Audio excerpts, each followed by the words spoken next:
Yeah. Gusto mo din to? Kinunan mo rin ako? Aba, malamang. Tayo lang naman ang nandito. Alam, hindi kita kuha ng pagkain. Di ko alam na may diskarte ka pala sa paghanap ng pagkain. Tinuturo naman yan sa activities sa school, di ba?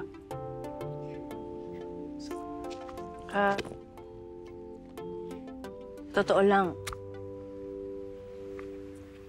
Pinagturo sa akin yan nung experience ko nung nawala si Daddy. Pinalalas ako nila. Nung pinalayas ako nila, Tita Lani. Sarili mo lang talaga yung makakatulong sa'yo kapag binagsak ka ng iba. Hirap, pero kailangan mo pa rin bumangon at lumaban.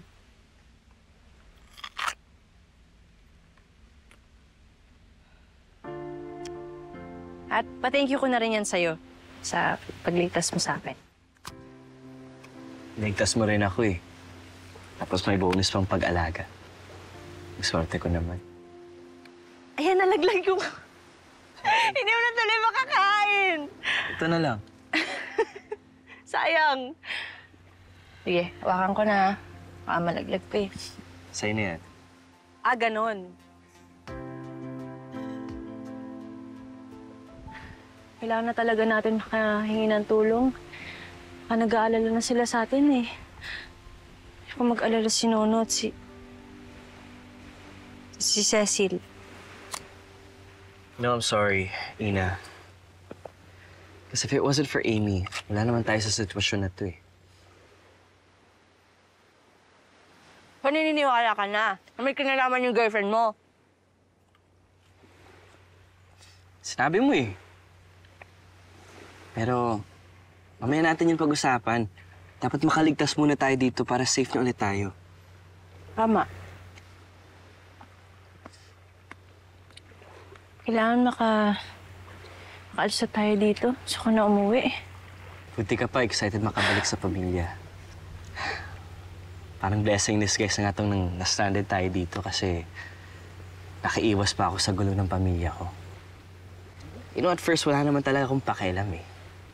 Sa makuha ko lang yung gusto ko, okay na ako. And then na yun, nawala si Lola. That really changed everything. And we got all the company shares that we wanted. Pero alam mo, parang may kulang pa din eh. And siguro that's when I learned that money can't buy us happiness.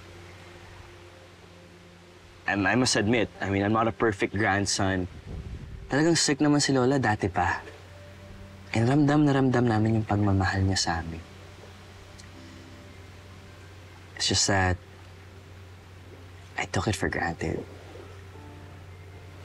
Ngayon na nawala siya, siguro talagang naramdaman ko na may kulang sa buhay ko. Naramdaman ko talagang miss na miss ko na si Lola. Siguro doon dahil hindi ko maamin sa sarili ko na mahal ko siya. Well, it's much better na wala na talaga si Lola. I'm glad she's not here. And sana nga, wag na siyang bumalik.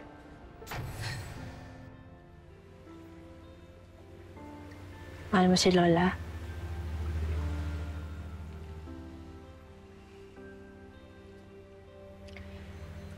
Kung bibigyan ka ulit ng chance na makita siya ulit, anong gagawin mo? Yayakapin ko siya. Magsusorry ako sa kanya sa lahat ng ginawa kong mali sa kanya. Kasi alam mo, makita ko lang siya, masaya na ako. Gustong-gusto ko talagang makasama ulit si Lola. Alam mo, kapag narinig niya yan, alam ko matutuwa siya.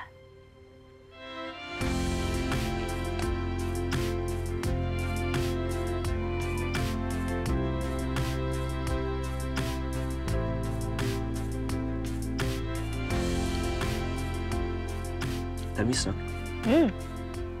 Sa itong napili ko. Kaya ako. Thank you.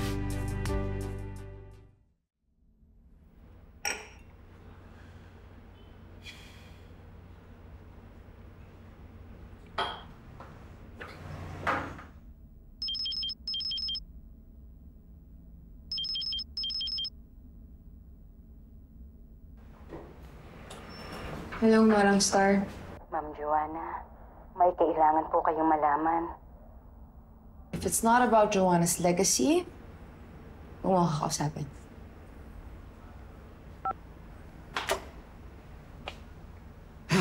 Then kailangan pala talaga kami kausapin. Ano ginagawa niya dito? Joanna, alam ko kung bakit nagkakaganyan ka.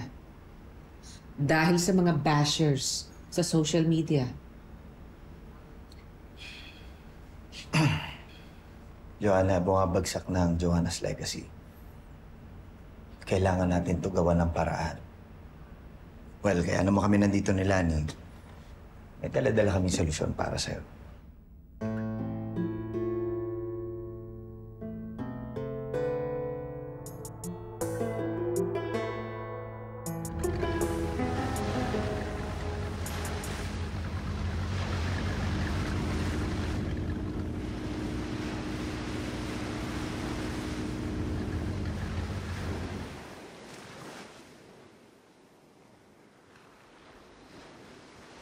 Kailangan makatawag na tayo ng tulong. Gumawa na tayo ng paraan.